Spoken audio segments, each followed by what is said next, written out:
Another bowl complimentary winner on Friday as I gave you New Mexico State plus the 4.5 points outright over Utah State in the Arizona Bowl. Did you happen to watch that game? I mean, those fan bases for their respective schools, they were so into that game in Tucson, Arizona. I think partially because it was a beautiful, warm day in Arizona, especially since I would rather be there as opposed to looking out my window here on Saturday morning and see it snowed overnight in Philadelphia. And also because the fan bases for those respective schools, they were so into that game because, let's face it, they aren't accustomed to going to the bowl season, as in rarely, as in never. So that's what the college bowl season is truly all about. Now, today in the video report, I'm going to break down the game between Penn State and Washington. In the Fiesta Bowl, it's my second favorite game on today's card, right behind my best bet, which is the early game between Mississippi State and Louisville. But first, let's go back in time. I've got to talk about that Belk Bowl clash between Wake Forest and Texas A&M. Now, yesterday, I had a 15-time best bet on Wake Forest. It was coming on the heels of my 15-time best bet winner on Thursday night with Oklahoma State taking care of business against Virginia Tech. With the line 3.5, as usual, when the line crosses 3, 4, 7, and sometimes 10, I'm always buying down the half point. And I did so in the Demon Deacons, taking them at 3. Now, I was busy running the sites, doing 100 other things yesterday afternoon, so when the game kicked off, I wasn't really paying attention. I knew Matt Rivers also had his blank check release on Wake Forest, so I get a text from Matt Rivers and says, "This doesn't look good." Well, that immediately prompts me to turn on the game, and I see that we're down 14-0, and I'm going, oops, yeah, he's right, this doesn't look good. Boom. Wake Forest scores again, Wake Forest keeps on scoring. Next thing I knew, we're up 31-14. I'm feeling pretty good. I'm texting Chris Jordan, and I'm telling him, we missed the best play in this game, which was the over, because I'm thinking this game's going to go over by the end of the first half. Well, I spoke too soon, because then, of course, Texas A&M scores, and then they score again, and then the Aggies keep scoring and scoring and scoring and scoring, and next thing I know, I'm thinking, am I going to lose this damn game? I mean, seriously? Because Wake Forest can't get a damn stop in Texas A&M, and I'm doing the math here at the end going, I need a touchdown. I can't settle for a field goal. I need a touchdown just to get the push. Thank God I bought down the half point as usual. Well, Wake Forest gets that final score, and I walk away from that game going, I'm down 14-0 within the first couple of minutes. I'm up 31-14. At the end, I'm praying for one last touchdown by Wake Forest just to walk away with a push. And in all my years of gambling, I have never bet on a football team that scored 55 points and walked away from that game and was grateful just to get a push. An amazing game. One of those games I love to watch because, listen, I'm not a big fan of these 7-6 defensive struggles, but I'm watching that game and it's like deja vu all over again because I'm rethinking, how did that Memphis Central Florida game, the AAC championship game where I had Memphis plus 7.5 and that double overtime loss by 7 in Central Florida 3 weeks ago end? This is the same game playing itself out all over again with Wake Forest and Texas A&M yesterday. Just an amazing finish. What an amazing game. And for those of you that still don't believe in the value of buying down the half point when that line crosses 3, 4, 7, and 10, explain to me again how there's no value in that. Oh, I know, I'm preaching to the choir. Not a great day for the handicappers here at the site. Listen, if I can talk about the good, I always got to talk about the bad, right? When Tommy Brunson actually loses to play after 5 straight big winners, he lost last night with USA, you know it's not a good day here at the site. But hey, today is another day. It had been a good couple of days in a row for the guys. I think the big play today would be Jack Brayman, who is 4-1 since joining the site last January with 200 dime college football releases, including Auburn over Alabama, Army over Navy among them. He has his 6th ever 200 dime college football release of his career going today. It's on Memphis, Iowa State. You get it for over half price off by using the word 6th. S-I-X-T-H. You got to spell it out. Jeff Benton, who is 3 for 3 with his college football 100 dime releases this season, goes for 100 dime winner number 6 out of 7 on Penn State and Washington. You get it for over half price off by using the word Bowl. Matches Thursday's 100-dime winner on Stanford. Matches Wednesday's 100-dime winner on Iowa over Boston College. All your other discounts, etc. over on the homepage. And let's get to your complimentary plays. Oh, by the way, this being Saturday, you can save potentially hundreds of dollars by using coupon code 24%, which saves you 24% off your total purchase price. The only stipulation is a one-time usage coupon, which means you've got to put everything in your shopping cart at one time. It is a mix and match coupon, which means you can use it for any combination of picks and or packages from your handicappers at the site. If you have any questions, you can always contact customer service. So let's talk about this game between Penn State and Washington. Penn State is a 2.5 point favorite. If the line gets up to 3 or 3.5, which I don't think it will, you'll absolutely go ahead and buy down the half point. I look at this Penn State season, a 2-loss team, and I go, this Penn State team should have been undefeated.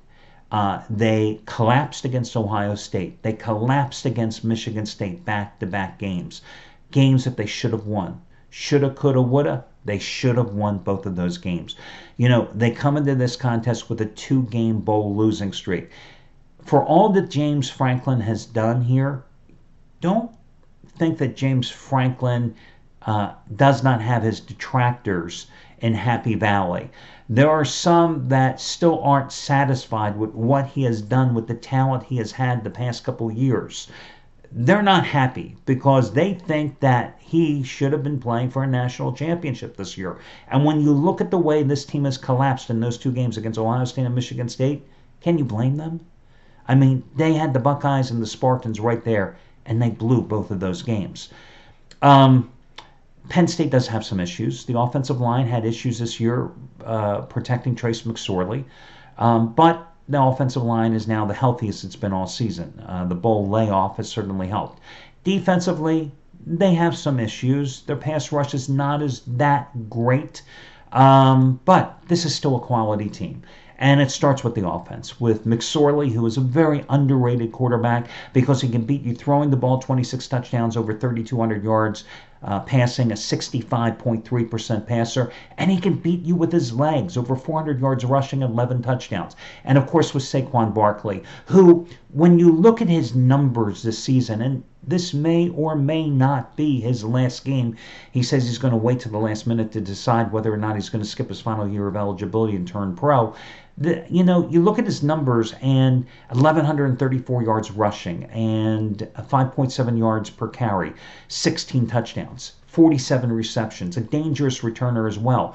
They're not big numbers, but keep in mind that so many of the games were blowouts. They didn't have to feed him the ball that often. Don't be surprised, though, if today he doesn't get that ball 25 times as a running back. He doesn't get that ball 35 touches overall against a very stiff Washington defense. And everybody talks about this Washington defense. And don't get me wrong, it's a damn good defense. But the Penn State defense is not exactly, chopped liver coming into this game.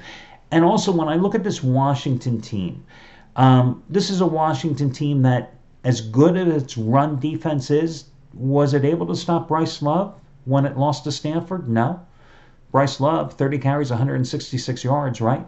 Was it able to stop Washington's quarterback, a sophomore KJ Costello, who's making only his second start in that contest, who went 16 for 27, 211 yards, right? And a 30-22 home win against Washington in that game back on November 10th. And how did Washington lose to Arizona State? This is a Huskies team that certainly has some flaws and chinks in its armor as well. I like Penn State in this contest. And when Penn State lost to Georgia a couple years ago in its first bowl outing with Franklin at the helm, understandable. How Penn State lost last year after blowing that double-digit lead in the Rose Bowl to USC, I don't think Penn State can afford to lose a third straight bowl game this year under Franklin's tutelage. I like Penn State a lot in this game today, minus the 2.5 points. So that would be the play there. The other late-night game between Wisconsin, Miami, and Florida, tough game to pick. I really couldn't tell you. And I handicapped that game every which way but Sunday, and I couldn't tell you which way to go. The early game between Memphis and Iowa State, You know how many times I took Memphis this season. I know that team inside and out. And it's a home game at the Liberty Bowl, a sellout crowd, freezing temperatures. But you know, Iowa State sold its allotment of 15,000 tickets as well. You have a team, Iowa State, that has a very good pass defense, that is accustomed to seeing high-powered passing attacks from by nature of playing in the Big 12. You know, Memphis team, dynamic offense, can't stop anybody defensively. Couldn't tell you which way to go in that game either. So it's Penn State or bust for me when it comes to college football freebies here today. Now let's talk about college basketball. A couple of interesting games. You got Villanova, a 5.5 point favorite at the Hinkle Fieldhouse today against a Butler team that has had its number the past couple of years. It's won the last couple of meetings. Now I just used Villanova as a 15-dime best bet in their last game at DePaul on Wednesday. A 103-85 win is a 15-point road favorite. Butler's coming off a 91-89 overtime win at Georgetown in their last game. They've won 3 straight games since losing 82-67 at Purdue on December 16th. Their other losses this season, they lost by 13 points to Texas and they lost by 14 points to Maryland. Their biggest win this season, a 1-point win against Ohio State. Villanova, of course, has won 8 straight road games. Overall, they're 3-0 on the road this season, 6-0 on neutral courts, undefeated overall. Butler has won 8 straight at home. Villanova has been a point spread maven. The Cats have covered 8 of their last 9 overall. They're on a 39-17-1 ATS roll on the road going back the past couple of years. RPI-wise, Villanova's number 5, Butler is number 24. Not a huge difference. And the Ken Palm ratings, Villanova number 1 in the nation. Butler, number 44. Somewhat of a discrepancy. When I look at the adjusted offensive efficiency stats, and that is the number of points scored per 100 possessions, Villanova, a high-octane offense, one that relies on its outstanding shooting, especially from three-point range. Villanova averages 122.7 points per 100 possessions. That's 12.5 points more than Butler. Defensively, in terms of points allowed per 100 possessions, Villanova allows 3.9 points less. Doing the math, that's a differential of 16.5 points in Villanova's favor. It's a 5.5 point line. The numbers automatically put me in Villanova's court. And I like the Wildcats here in double revenge to begin with. Strength of schedule, Villanova 59, Butler 115. Differential in points, 16.5. I like Villanova to pull the win here and double revenge at the Hinkle Fieldhouse and end Butler's 8-game winning streak. The difference between this Villanova team and years past is Villanova is a better outside shooting team, and they have more scoring options, especially with Phil Booth, who missed most of last season because of knee injuries. The other game here today, I don't like it. You know what? I was going to talk about Arkansas, Tennessee, scratch that game. Let me go to one of my favorites, Marshall, -2 at home against Louisiana Tech. Marshall opened up Conference USA play with a 19-point win against, who was it? Southern Mississippi a couple nights ago. And it was an impressive win because their second leading scorer, C.J. Burks, one of their guards, who averages 19.9 points a game, did not play. Now, I read that he did practice on Friday. He's expected to be available tonight. But listen, Jared West, one of their freshmen, stepped in to fill the void with 15 points. Rondell Watson, who transferred from Wake Forest in his 3rd game since becoming eligible. He scored 20 points after scoring 14 and 12 in his first 2 games. So Marshall's got a lot of offensive talent. Louisiana Tech, last game on the road at Western Kentucky, down 14 points at halftime, rallied to take a 1-point lead with 11 seconds to go, but then Western Kentucky hit 2 free throws and managed to win the game by a single point. This is a a Louisiana Tech team that started the season 5-0, but has since gone 4-5, losing its last 3 games. A Louisiana Tech team that lost one of its best players, Jalen Harris, a wingman, who was averaging 15.3 points and 4.4 rebounds a game. He decided just a couple of weeks ago to transfer. So, they lost a key contributor. In the 3 games, he left them 3 games ago, and they've lost all 3 games since he left the team. Marshall won the last meeting in the Conference USA tournament last March, 93-77 in that game. At a neutral site, Marshall hit 19 three-pointers. So, of course, that's Marshall's MO. They love to accelerate the tempo of the pace of the game, and they love to shoot three-pointers. Marshall 8-0 at home.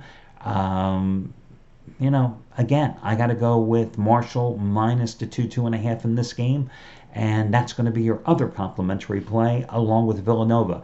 And listen, Marshall's at home. If I had to rank the 2 plays, I'd give you Marshall just a little bit of a lean over Villanova playing at the Ankle Fieldhouse in terms of the 2 complimentary plays. And of course, Penn State is above both of those college basketball selections. That'll do it for Saturday. And guys, we'll do this again on Sunday for the final day of the NFL regular season.